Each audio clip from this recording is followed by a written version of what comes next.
Ibu harapan dari diri Ibu tersendiri buat Jakarta atau untuk ulang tahun Jakarta yang kali ini, di tahun ini?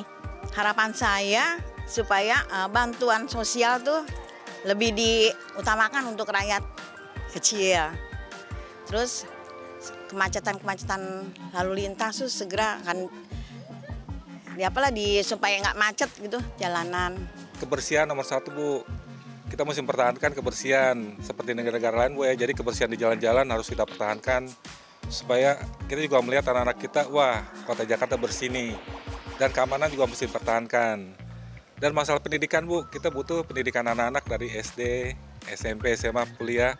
Kalau bisa tidak dimahalin harga-harga untuk khusus swastanya, Bu. Selain negeri kan gratis nih, swastanya kalau bisa dimurahin harganya gitu. Ini aja sih harapan buat Jakarta tahun ini tuh kayak macet gitu. Mengurangi macet-macet dari proyek yang sedang dibangun itu kan di jalanan kan. Macet-macet dikurangin di jalan yang itu. Terus juga banjir di Jakarta kan masih sering tuh.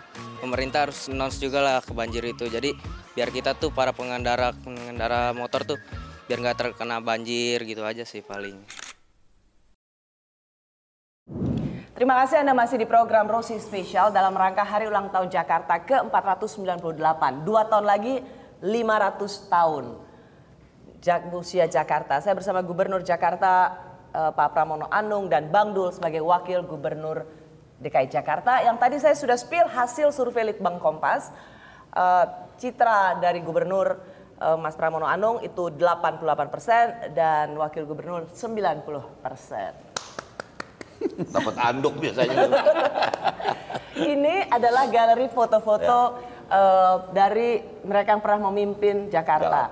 Saya selalu ingat tadi Bang Dul mengatakan bahwa Mas Pram ini kan selalu ingin mengabsorb semua yang baik supaya dalam pembangunan itu tidak cut off. Betul. Ganti pejabat, ganti kebijakan. Dan ingin merangkul semuanya. Mas Pram, tapi kalau misalnya ingin meneruskan semua, kira-kira menurut Mas Pram apakah itu nggak terlalu ideal? Tidakkah Mas Pram juga tetap harus punya prioritas? Pasti terlalu ideal. Jakarta ini sebenarnya kan udah lama banget ininya. Kenapa saya bilang yang baik dari gubernur sebelumnya kita perbaiki, kita sempurnakan, kita lanjutkan. Karena peninggalan salah satu problem bangsa ini adalah ego pemimpin. Begitu pemimpin, katakanlah saya menjadi gubernur, saya pengen dilihat, dipotret seakan-akan hanya dialah yang membuat Jakarta lebih maju. Padahal dengan melanjutkan beberapa program dari gubernur sebelumnya, dan kemudian kita memberikan apresiasi kepada gubernur itu, saya yakin ini akan berdampak yang sangat baik bagi Jakarta. Maka dalam membangun Jakarta, saya sudah sampaikan juga ke Pak Wagub, Bang, kita di tahun pertama ini, kita selesaikan hal-hal yang belum selesai dari gubernur-gubernur yang sebelumnya. Tetapi berikutnya kita harus membuat banyak terobosan baru. Salah satunya yang tidak pernah dilakukan oleh gubernur sebelumnya, misalnya Jakarta Collaboration Fund.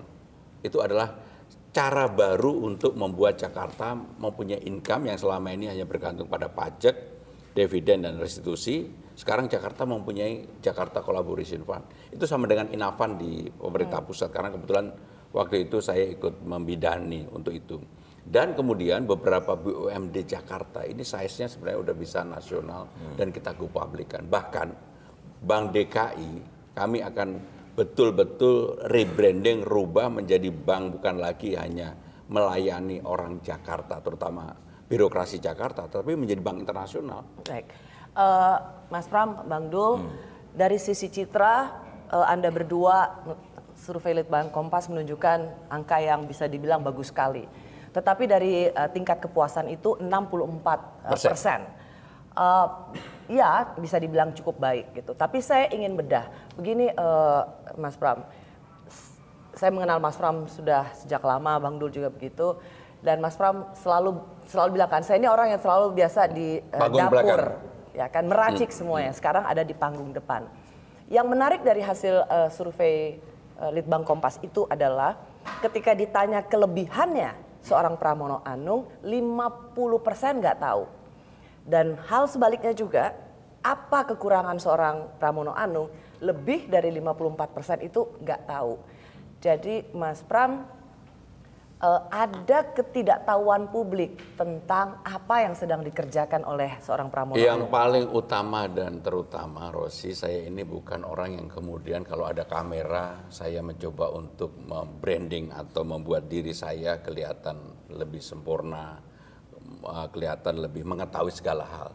Padahal, seperti yang Rosi sampaikan, saya ini kan orang terlalu lama di belakang layar sebagai dapur. 5 tahun dengan Bu Mega, 10 tahun dengan Pak Jokowi. Dan menjadi pekerja keras untuk itu. Maka dengan demikian, pasti sifat itu sudah terbentuk dalam diri saya. Sehingga seringkali bahkan ketika dengan banyak media, saya bilang, Bang, abang aja. Saya ada di samping Bang Dul. Dan itu adalah hal yang sudah inherent. Hal yang sudah ada di Kan dalam. politik itu pencitraan, politik itu persepsi, Mas Pram.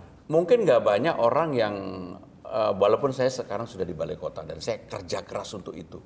Tetapi saya bukan orang yang kemudian memanfaatkan ini untuk, ya mohon maaf, mungkin juga sudah ada, saya ini kan orang Jawa, udah cukup lah. Menjadi pejabat 25 tahun lebih, tambah 5 tahun, 30 tahun, ngapain lagi? Ya. Udah punya cucu, udah waktunya dengan cucu. Dan itu benar-benar udah nancep dalam diri saya.